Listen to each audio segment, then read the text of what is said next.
Orpheus and Eurydice, the tragic journey to the underworld.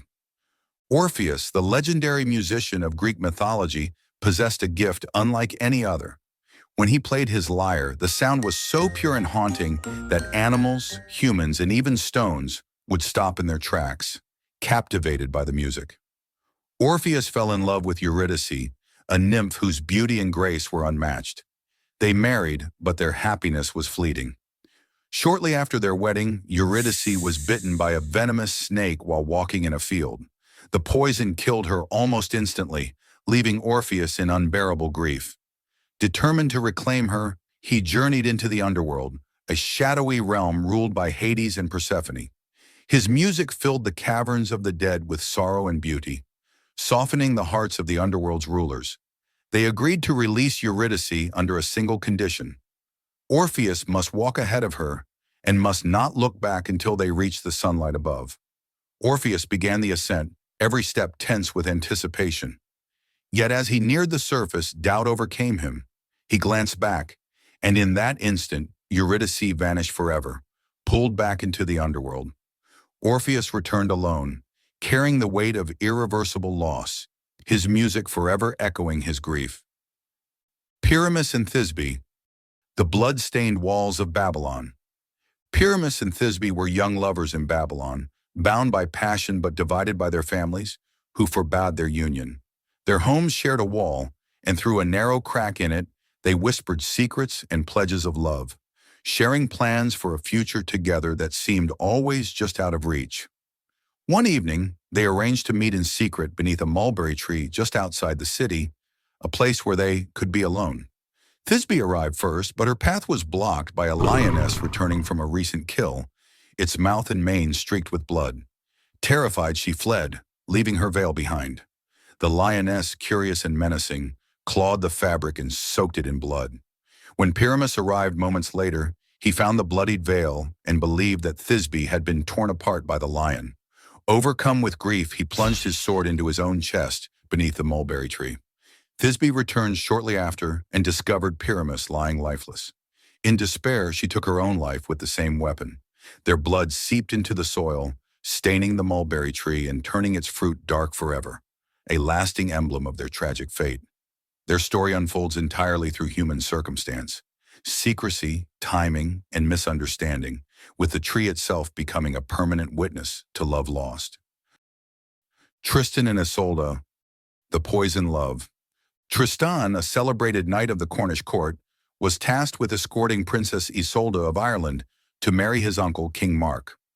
During the voyage, a magical love potion, intended to ensure Isolde's loyalty and love for the king, was accidentally consumed by both Tristan and Isolde. The potion created an overwhelming, irresistible passion between them, one that neither could control or resist. From that moment, their love became constant and unavoidable, compelling them into secrecy and betrayal despite their awareness of duty. Every attempt to suppress their desire failed, forcing them into repeated acts of deception against King Mark. This love, bound by both magic and chemical compulsion, is a curse. It strips away free will while making their bond eternal. Their affair leads to suspicion, exile, and multiple near-fatal encounters, as their lives are repeatedly endangered by the consequences of their love. Unlike purely mortal tragedies, the curse demonstrates the power of supernatural forces to dictate human behavior, blending emotional intensity with compulsion. Tristan and Isolde are trapped between loyalty, societal obligation, and passion. Their love is both consuming and forbidden, a force that ensures suffering, betrayal, and inevitable separation. The magical nature of the potion makes the curse permanent, shaping their destinies and leaving their lives marked by unending tragedy. Cupid and Psyche, the trials of divine love. Psyche, a mortal woman renowned for her extraordinary beauty, drew the envy of Venus, the goddess of love, because people began venerating Psyche more than the goddess herself. In retaliation, Venus commanded her son, Cupid, to punish Psyche by causing her to fall in love with a monstrous creature. Instead, Cupid fell in love with Psyche, sparking a secret and forbidden romance.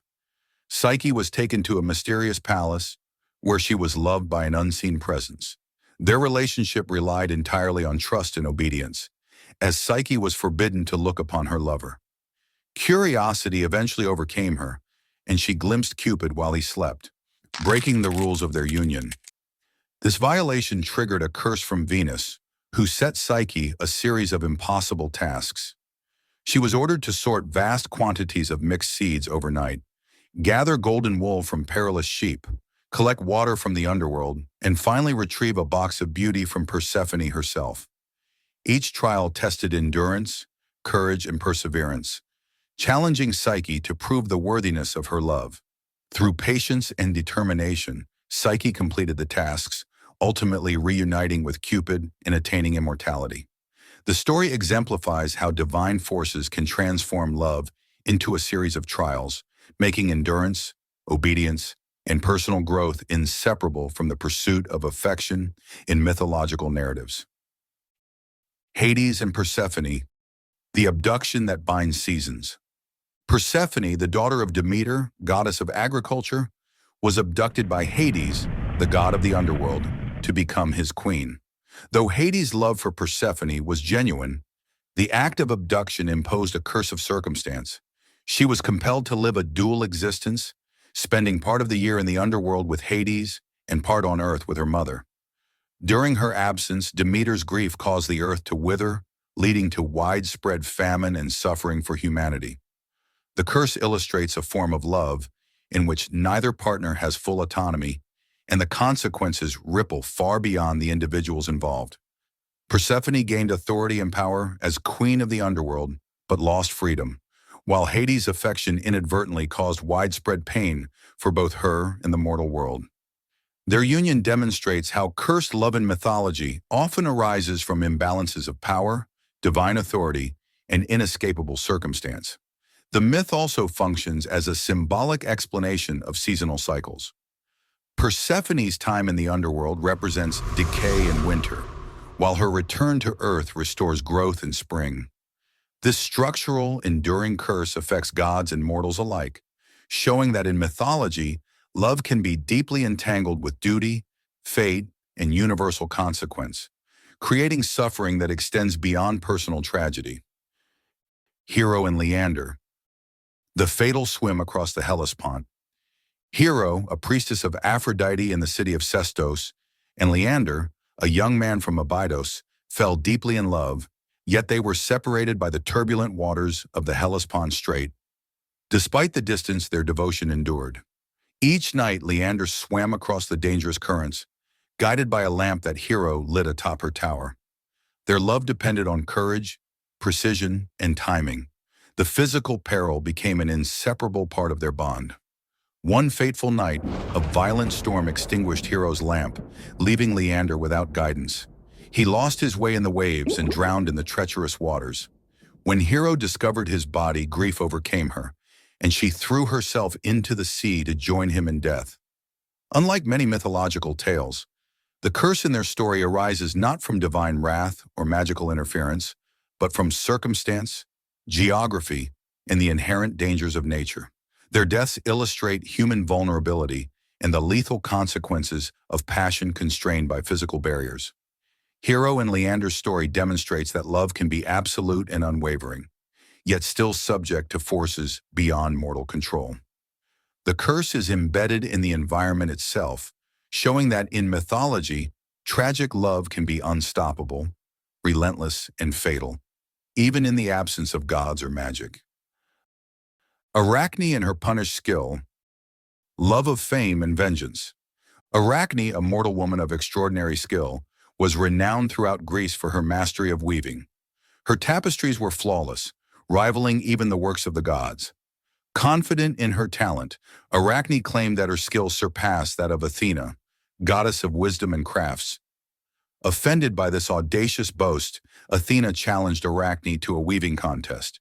Both worked with incredible precision and artistry, but Arachne's tapestry depicted the gods' flaws, misdeeds, and failings in a bold and irreverent manner. Technically perfect, it left no fault in execution, yet it offended Athena's divine pride. In response, Athena transformed Arachne into a spider, condemning her to weave endlessly. This punishment extended to her descendants, making the curse both personal and hereditary. While not a story of romantic love, Arachne's myth exemplifies a different kind of cursed attachment: obsession with one's craft, ambition, and desire for recognition. Her passion, once a source of pride, becomes a source of eternal suffering, isolating her from human freedom, relationships, and normal life. The myth illustrates that cursed love in mythology is not limited to romance. It can emerge from devotion, obsession, or ambition that provokes divine wrath. Arachne's fate demonstrates how intense attachment, even to skill or ideals, can create irreversible consequences, turning talent and passion into punishment. Apollo and Daphne, love that chases but never touches. Apollo, god of the sun, mocked Eros, known as Cupid, for the use of his bow and arrows, dismissing the power of love as trivial. In retaliation, Cupid shot Apollo with a golden arrow, causing him to fall desperately in love with Daphne, a nymph devoted to chastity. At the same time, Daphne was struck with a lead arrow, which made her entirely reject love and avoid all romantic attachment. Apollo pursued her relentlessly, driven by desire, while Daphne fled, seeking escape from his pursuit. In her desperation, she called upon her father, the river god Peneus, for aid. He transformed her into a laurel tree just as Apollo reached her, preserving her from physical capture, but stripping her of human form permanently. Apollo honored Daphne by claiming the laurel as his sacred tree, wearing its leaves as a crown, but their connection could never be reciprocated. This myth exemplifies unrequited and obsessive love, showing how curses in mythology can emerge from mismatched desire or violated personal boundaries. Apollo's longing becomes a source of pain, while Daphne loses autonomy and humanity. The story demonstrates that love, when forced or pursued against consent, can be an unstoppable and tragic force, leaving permanent consequences in a visual, enduring emblem of desire and loss in the laurel tree. Love is tragic, monsters are final. Continue with every deadly mythological beast explained. If you enjoyed this myth, join us for more myths deconstructed.